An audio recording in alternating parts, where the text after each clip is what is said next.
Hello मेरे प्यारे दोस्तों, तो चलिए स्टार्ट करते हैं। कल हमने कवर किया था ह्यूमन रिप्रोडक्शन के बेसिक्स और आज हम क्या पढ़ेंगे, मेल रिप्रोडक्टिव सिस्टम। और आज हम क्या क्या देखेंगे, 30 करोड़ स्पर्म बनते हैं डेली एक मेल के अंदर, और स्पर्म कैसे बनते हैं, कहाँ बनते हैं, और एक एग को फर्टिलाइज़ करने के लिए कितने स्पर्म्स की नीड होती है, ज़रूरत होती है। हम ये सारे टॉपिक्स इन वीडियो में कवर करेंगे। तो चलिए स्टार्ट करते हैं कि जो नोट्स है मैंने खुद बनाए हैं आईएससी और नीट 2027 के लिए। तो चलिए स्टार्ट करते हैं। मेल रिप्रोडक्टिव सिस्टम ये कहाँ प्रेजेंट होता है, ये प्रेजेंट होता है पेल्विस रीजन में। कहाँ प्रेजेंट होता है, पेल्विस रीजन में। रिप्रोडक्टिव सिस्टम को हम 4 टाइप्स में लिख सकते हैं। टेस्टिस, फर्स्ट है टेस्टिस, सेकेंड है डक्ट सिस्टम, थर्ड है एसेसरी ग्लैंड और फोर्थ है एक्सटर्नल जेनिटेलिया। टेस्टिस में क्या होता है, ये हमारा प्राइमरी सेक्स ऑर्गन है। डक्ट सिस्टम को हम एसेसरी डक्ट भी कहेंगे। डक्ट सिस्टम में 4 चीज़ें आती हैं, रेटे टेस्टिस, वासा एफरेंशिया, एपिडाइमिस, वास डेफरेंस। तो थर्ड में हमारे एसेसरी ग्लैंड आते हैं। पहले टेस्टिस आता है, फिर डक्ट आती है, तब ग्लैंड आते हैं। ग्लैंड बाद में आते हैं। और कौन कौन से ग्लैंड होते हैं, सेमाइनल वेसिकल ग्लैंड होता है, प्रोस्टेट ग्लैंड होता है, बल्बो यूरिथ्रल ग्लैंड होता है। और जो बल्बो यूरिथ्रल ग्लैंड है उसे ही कॉपर्स ग्लैंड कहते हैं। और उसके बाद आएगा हमारा एक्सटर्नल जेनिटेलिया। कौन कौन से होते हैं, 2 होते हैं, पेनिस और स्क्रोटम। तो चलिए हम और इसका जो डायग्राम है वो समझेंगे ताकि आप लोग को ज़्यादा अच्छे से समझ में आए। तो ये है इसका diagram section of male reproductive system. तो चलिए स्टार्ट करते हैं। ये पूरा मेल रिप्रोडक्टिव सिस्टम का ये डायग्राम है और ये डायग्राम बहुत ही इम्पॉर्टेंट है नीट और आईएससी के लिए। तो चलिए स्टार्ट करते हैं। ये जो डायग्राम में दिख रहा है, सबसे पहले हम देखेंगे ये यूरेटर है। जो यूरेटर होती है वो किडनी से ज्वाइन होती है, इसके जाके किडनी में जुड़ती है। और इसके जस्ट नीचे आप देखेंगे, यूरेटर के नीचे देखेंगे यूरिनरी ब्लैडर। यूरिनरी ब्लैडर में क्या होता है, यूरिन स्टोर होती है। उसके बाद ये जो ऐसे दिख रहे हैं और ये हैं वास डेफरेंस। क्या है, वास डेफरेंस।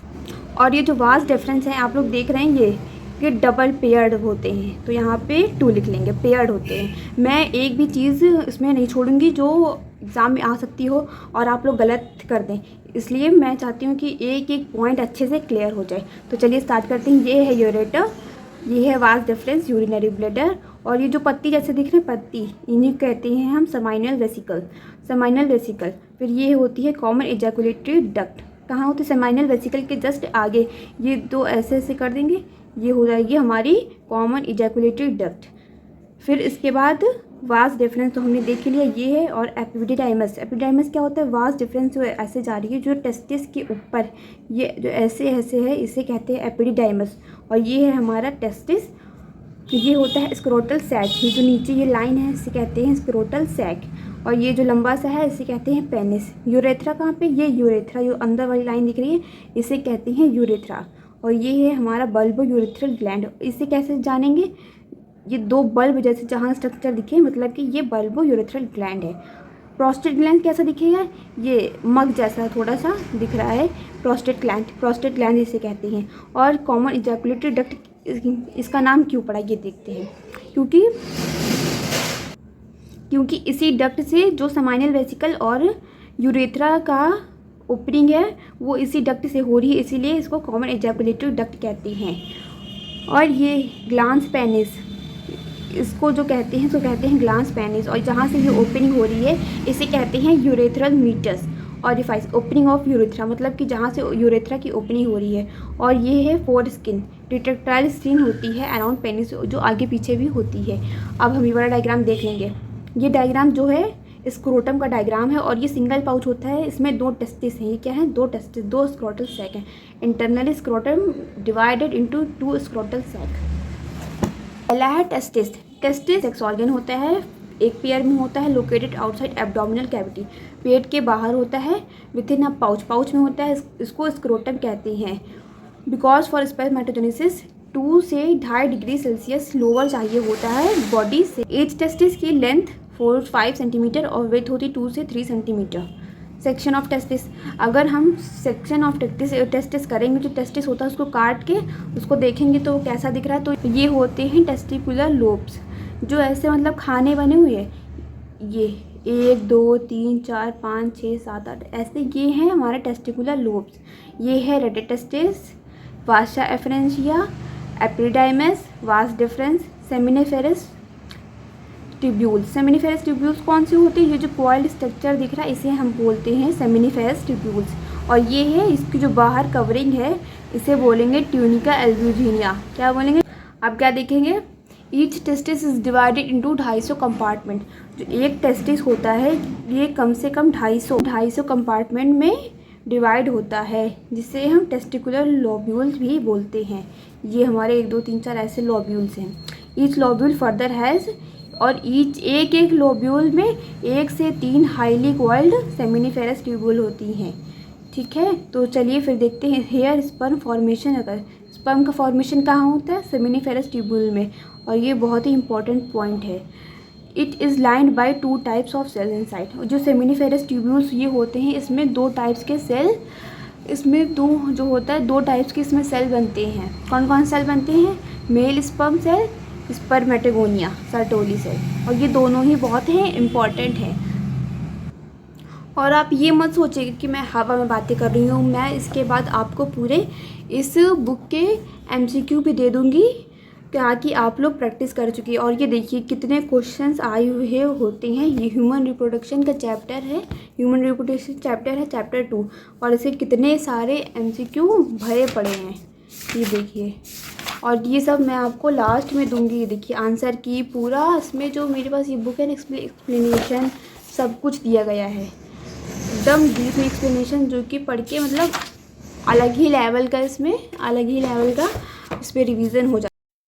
तो चलिए स्टार्ट करते हैं हम section of seminiferous tubule. Section of seminiferous tubule.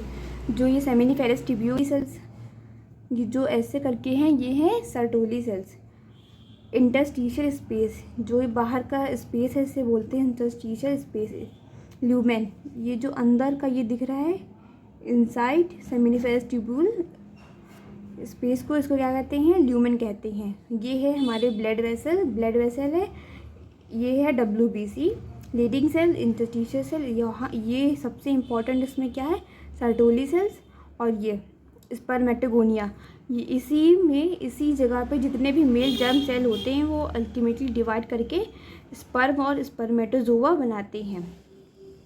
अब हम देखेंगे इंटरस्टिशियल स्पेस। अब हम क्या देखेंगे? Interstitial space. जो यहाँ पे ये खाली स्पेस है उसमें क्या क्या होता है? ये जो पूरा खाली स्पेस है इसमें होता है has blood vessels, immunocompetent cells होती हैं, लीडिंग इंटरस्टिशियल सेल्स होती हैं। जो लीडिंग और इंटरस्टिशियल सेल होती हैं वो क्या सिक्रेट करती हैं? मेल हार्मोन सिक्रेट करती हैं, testosterone, a type of androgen होता है, मेल हार्मोन को सिक्रेट करती हैं। इनसाइड सेमिनिफेरस हमने यहाँ भी देखा था।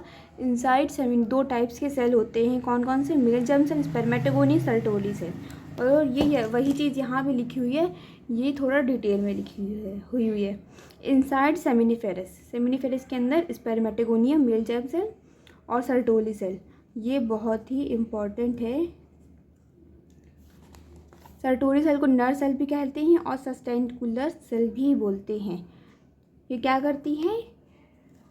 सर्टोली सेल जो होती हैं, नर सेल जो होती हैं, प्रोवाइड करती हैं नरिशमेंट टू डेवलपिंग स्पर्म्स। जो स्पर्म बनने वाले हैं उनको नरिशमेंट देती हैं। Excess of cytoplasm which is removed during the process of spermatogenesis in phagocytosis. Phagocytosis का मतलब क्या होता है? इनगल्फ और क्लियर, निगल जाना by Sertoli sales.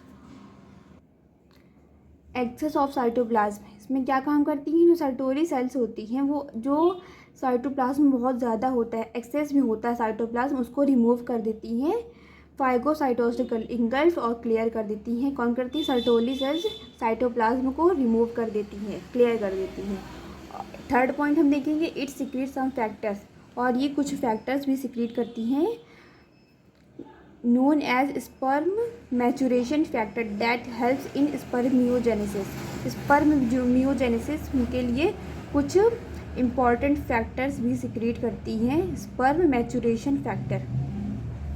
Fourth point देखेंगे इट सिक्रेट्स करती है ABP का मतलब क्या होता है? Androgen binding protein that binds to androgen. जो एंड्रोजन होता है उसको बाइंड कर ले और सेमिनिफेरस ट्यूब्यूल में अपनी कंसंट्रेशन बढ़ा ले। अब हम सेकेंड देखेंगे। Second, male accessory duct also known as duct system that helps in transfer.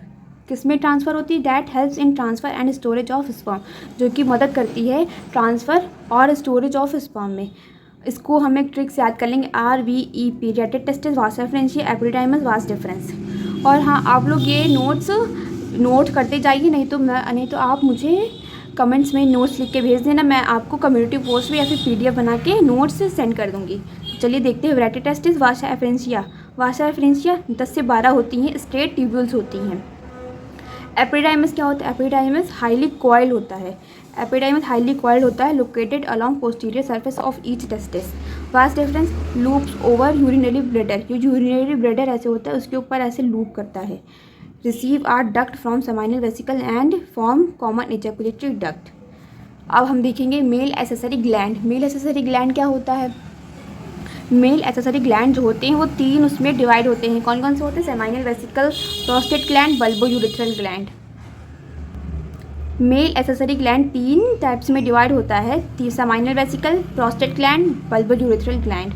Together secrete seminal plasma, और ये सारे मिलके क्या सिक्रीट करते हैं? Seminal plasma. अब हम एक एक देखेंगे, सेमाइनल वेसिकल, प्रोस्टेट और बल्बो यूरेथ्रल, एक एक को देखेंगे बिल्कुल डिटेल में। और ये जो नोट्स हैं बिल्कुल डिटेल। इसके बाद आपको NCERT की एक लाइन भी नहीं पढ़नी पड़ेगी, मतलब एक लाइन भी आपको बुक उठाने की भी ज़रूरत नहीं है। बस ये नोट देखिए, क्वेश्चन लगाइए, नीट पेपर देने चले जाइए। IISc बोर्ड चाहे जो दीजिए, इससे पूरा बिल्कुल ये बहुत, इसमें एक NCERT का एक वर्ड भी नहीं छूटा है।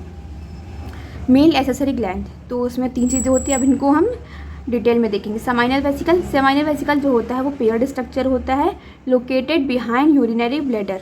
कहाँ होता है? यूरिनरी ब्लैडर के पीछे, यूरिनरी ब्लैडर के बिहाइंड पीछे। 60 से 70% सेमाइनल प्लाज्मा में ये कंट्रीब्यूट करता है। और ये क्या क्या सिक्रेट करता है? फ्रक्टोज, सम एंजाइम्स और प्रोस्टाग्लैंडिन्स। प्रोस्टाग्लैंडिन्स जो फ्रक्टोज होता है, जब कोई रेप केसेस होते हैं तो फ्रक्टोज से ही इनकी जाँच होती है। और जो प्रोस्टाग्लैंडिन्स होते हैं ये हार्मोन लाइक सब्सटेंस होता है। प्रोस्टेट क्या देखेंगे? प्रोस्टेट जो होता है वो सिंगल होता है, लोकेटेड बिलो यूरिनरी ब्लैडर। जो यूरिनरी ब्लैडर होता है उसके नीचे होता है। और ये 20 से 30% सेमाइनल प्लाज्मा में कंट्रीब्यूट करता है। और ये कैल्शियम होता है, Ca2+ होता है। और ये सम एंजाइम भी सिक्रेट करता है, होते हैं इसमें, सम एंजाइम्स भी होते हैं। बल्बो यूरेथ्रल में क्या होता है? इसको कूपर्स ग्लैंड भी कहते हैं। ये भी पेयर्ड होता है। Sides of urethral seminal, sides of urethra के साइड में जो यूरेथ्रा ऐसे होती है, यहाँ पे साइड में ऐसे बल्बो यूरेथ्रल होता है। ये सिर्फ 5 to 10% सेमाइनल प्लाज्मा में कंट्रीब्यूट करता है, सबसे इम्पॉर्टेंट बात। लेकिन इसमें कंट्रीब्यूट कम करता है, लेकिन ये इम्पॉर्टेंट भी बहुत ज़्यादा है, क्योंकि ये म्यूकस सिक्रेट करता है। अगर म्यूकस नहीं होगा तो जो पेनिस होगा वो लुब्रिकेट ही नहीं करेगा, इसलिए सिक्रेट म्यूकस करता है। ये म्यूकस को सिक्रेट करता है, इसलिए ये बहुत इंपॉर्टेंट है। सीमेन क्या होता है? सीमेन तो बहुत ही ज़्यादा इंपॉर्टेंट है, और मैंने जो इंपॉर्टेंट है मैंने लिख भी दिया है वो। सीमेन क्या होता है? Sperm plus seminal plasma. जो सेमाइनल प्लाज्मा होता है, जैसे ये सेमाइनल प्लाज्मा में कंट्रीब्यूट कर रहे हैं, जितने भी स्पर्म और सेमाइनल प्लाज्मा मिल जाएंगे तो क्या बनता है? सीमेन बनता है। 4th में देखेंगे एक्सटर्नल जेनिटेलिया। एक्सटर्नल जेनिटेलिया में 2 चीज़ें आती हैं। कौन कौन सी आती हैं? स्क्रोटम और पेनिस। ये है पेनिस, और स्क्रोटम तो मैंने आपको पीछे दिखाया था। पाउच, स्क्रोटम जो होता है पाउच ऐसा होता है। पेनिस कॉपुलेटरी स्ट्रक्चर होता है डैट हेल्प्स इन इंसेमिनेशन। और ये यहाँ पे डायग्राम बना हुआ है। इसके बाद हम पढ़ेंगे स्पर्मेटोजेनेसिस। स्पर्मेटोजेनेसिस नाम से ही समझ में आ रहा है, स्पर्म और जेनेसिस का। जेनेसिस मतलब generation, formation of sperm. The gametogenesis in male, और ये मेल है, मेल रिप्रोडक्टिव सिस्टम पढ़ रहे हैं तो स्पर्मेटोजेनेसिस पढ़ रहे हैं। तो चलिए स्टार्ट करते हैं। स्टार्ट कब होता है? At puberty, continuous in older man. सबसे पहले कि देखेंगे स्पर्मेटोजेनेसिस में हाइपोथैलेमस होता है। हाइपोथैलेमस क्या सिक्रेट करता है? GnRH। इसका मैंने फुल फॉर्म भी यहाँ लिख के रखा है, gonadotropin releasing hormone. Gonadotropin releasing hormone क्या सिक्रेट करता है? एंटीरियर पिट्यूटरी सिक्रीट करता है। उसके बाद जो एंटीरियर पिट्यूटरी होता है वो 2 टाइप्स के हार्मोन सिक्रीट करता है, FSH एंड LH। FSH क्या होता है? Follicle stimulating hormone, and LH ये जो यहाँ लिखा हो इसी को लैंग्वेज में यहाँ लिखा, due to high level of GnRH from hypothalamus which further stimulate pituitary gland to secrete FSH and LH। अब ये फ्लो चार्ट बना है, इसे भी देख लीजिएगा आप लोग ज़रा। इस फ्लो चार्ट में क्या है, फ्लो चार्ट को समझेंगे अब। मेल के अंदर कोई भी ह्यूमन हो उसके अंदर 46 क्रोमोसोम्स होते हैं, 44 + XY2 एंड स्पर्मेटोगोनिया। जो क्रोमोसोम है वो डिवाइड होकर 2n बना लेगा, डिप्लॉइड बना लेगा। फिर उसमें जब माइटोटिक डिफ्रेंशिएशन होती है तब ये 2n बना के प्राइमरी स्पर्मेटोसाइट बनाता है। प्राइमरी जो स्पर्मेटोसाइट होता है वो फर्दर डिवाइड होकर मियोसिस वन जब करेगा, मियोसिस वन करेगा तो जो क्रोमोसोम्स नहीं, डिप्लॉइड था वो हैप्लॉइड बन गया। डिप्लॉइड क्या बन गया, हैप्लॉइड बन गया। 22 + X 22 + X 22 + X 22 + Y में डिवाइड हो जाएगा और क्या बनाएगा, सेकेंडरी स्पर्मेटोसाइट बनाएगा। और ये हमारा 22 + X 22 + Y सेकेंडरी स्पर्मेटोसाइट जो पीछे बना था वही फर्दर डिवाइड होकर 22 + X ऐसे डिवाइड होता जाएगा। फिर ये क्या बनाएगा, स्पर्मेटिड बनाएगा। क्या बनाएगा, स्पर्मेटिड बनाएगा। और ये सारे हैप्लॉइड हैं। ये फिर डिफ्रेंशिएट करेंगे 22 + X 22 + X 22 + Y 22 + Y। क्या तब क्या बनाएंगे, तब सीधे ये स्पर्म बना रहे हैं। क्या बना रहे हैं, स्पर्मेटोजोआ बना रहे हैं। SMF जो होता है हेल्प्स करता है इन दीज स्टेप्स स्पर्मियोजेनेसिस में। स्पर्म की फॉर्मेशन कराने में कौन हेल्प करता है, SMF। इम्पॉर्टेंट टर्म्स कुछ देखेंगे आप, क्योंकि ये जो स्पेलिंग्स हैं वो स्पेलिंग देखने में और सुनने में बहुत सेम लगती हैं, लेकिन इनका जो मतलब है वो बिल्कुल अलग है। स्पर्मेटोजेनेसिस द एंटायर इवेंट, जो स्पर्म बनाने से लेके स्टार्टिंग विथ स्पर्मेटोगोनियम, जो स्पर्म फॉर्मेशन होता है, the entire event of sperm formation, जो शुरुआत से स्पर्मेटोगोनियम से स्पर्म बनने तक के इवेंट को स्पर्मेटोजेनेसिस क्या बोलते हैं, स्पर्मेटोजेनेसिस। स्पर्मियोजेनेसिस किसे बोलते हैं, स्पर्मिड से स्पर्मेटोजोआ बना, स्पर्म बना, इतने स्टेप इतने इवेंट्स को स्पर्मियोजेनेसिस कहते हैं। जैसे कि इसमें ये दिख रहा है, स्पर्मेटिड से स्पर्मेटोजोआ, इन दोनों के बीच के प्रोसेस को स्पर्मियोजेनेसिस कहते हैं। इस प्रोसेस को स्पर्मियोजेनेसिस कहते हैं। स्पर्मिएशन किसे कहते हैं, द रिलीज ऑफ स्पर्म, जो स्पर्म जो होता है रिलीज फ्रॉम सेमिनिफेरस ट्यूब्यूल। और ये पॉइंट NCERT में भी दिया है। स्पर्मिएशन किसे कहते हैं, रिलीज ऑफ स्पर्म, जब स्पर्म रिलीज होता है सेमिनिफेरस ट्यूब्यूल से उसे हम स्पर्मिएशन कहते हैं। Release of sperm into the lumen of seminiferous tubule. ये दोनों ही डेफिनेशन एक के NCERT में दी गई और ये नीट के ऑफिशियल पेपर में आई थी, तो ये दोनों बहुत ही इम्पॉर्टेंट हैं। अब इस डायग्राम को देख लेते हैं। इस डायग्राम में क्या दिखा रहा है, ये स्पर्म है, छोटे छोटे से स्पर्म है। ये क्या है, सर्टोली सेल है। ये हमारे स्पर्मेटिड हैं, एन है, स्पर्मेटिड है। सेकेंडरी, ये इसके जो नीचे जस्ट बने हुए हैं ये क्या है, सेकेंडरी स्पर्मेटोसाइट है, ये भी हैप्लॉइड है। ये है प्राइमरी स्पर्मेटोसाइट 2n, ये डिप्लॉइड है, ये उसकी जस्ट नीचे आ जाएगा। और ये सबसे इससे बड़ा वाला है spermatogonia.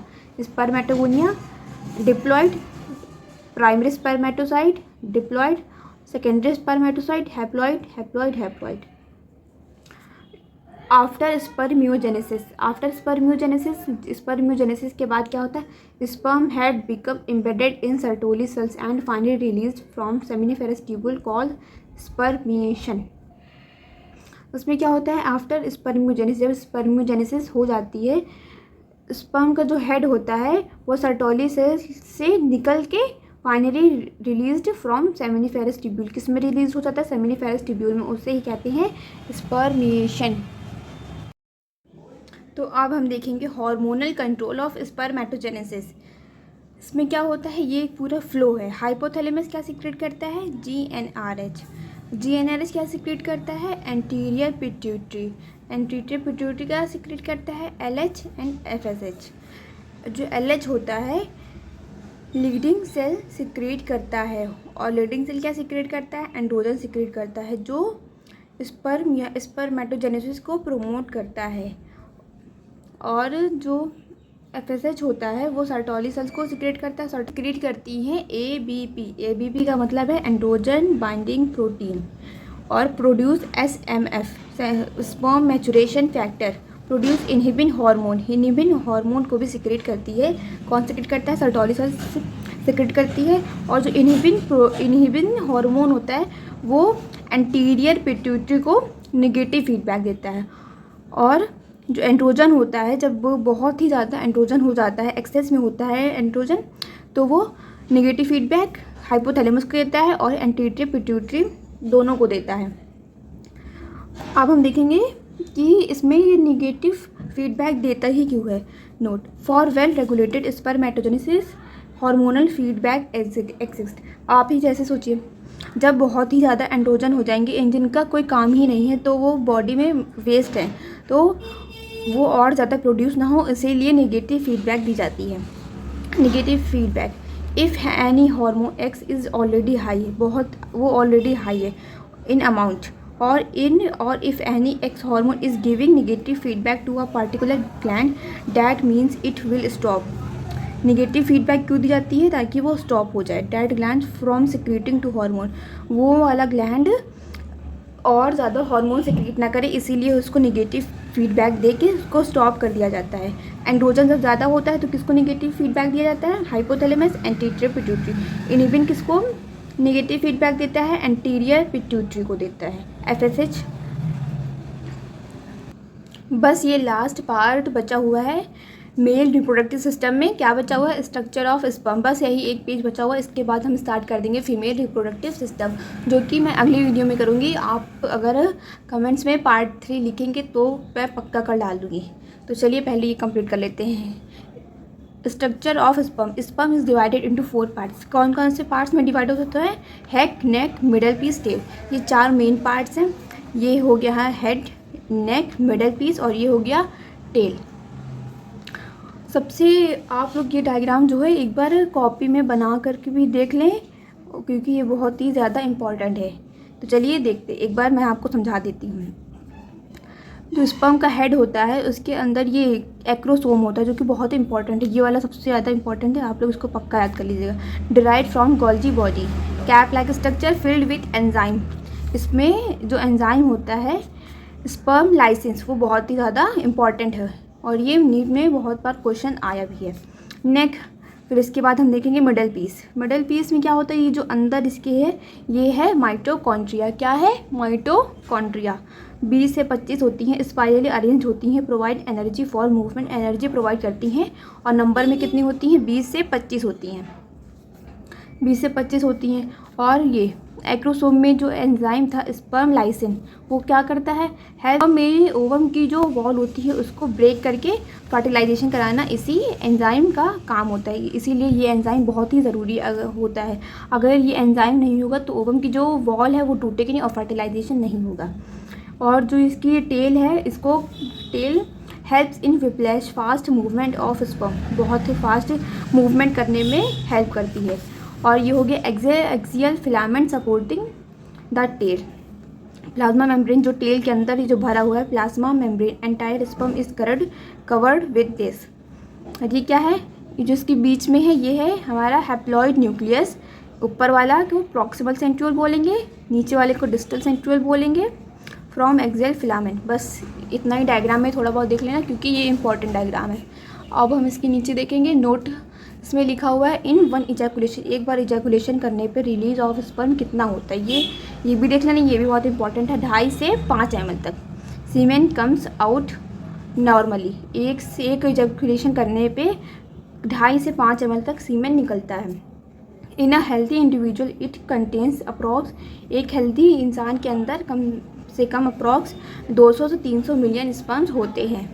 For normal fertility, normal fertility के लिए एटलीस्ट 60% जो स्पर्म्स हैं वो नॉर्मल शेप के और साइज़ के होने चाहिए।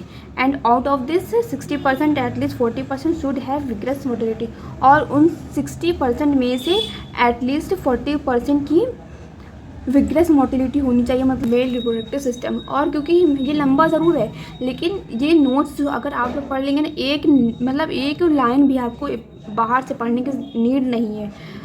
ये नहीं कि एनसीईआरटी उठानी पड़ेगी, एनसीईआरटी आपको बिल्कुल भी नहीं उठानी पड़ेगी इन नोट्स के बाद। क्योंकि सब्सक्राइब फॉर मोर वीडियोस, ऐसे ही वीडियोस पाने के लिए चैनल को सब्सक्राइब कर लें और बेल आइकन को प्रेस कर लें।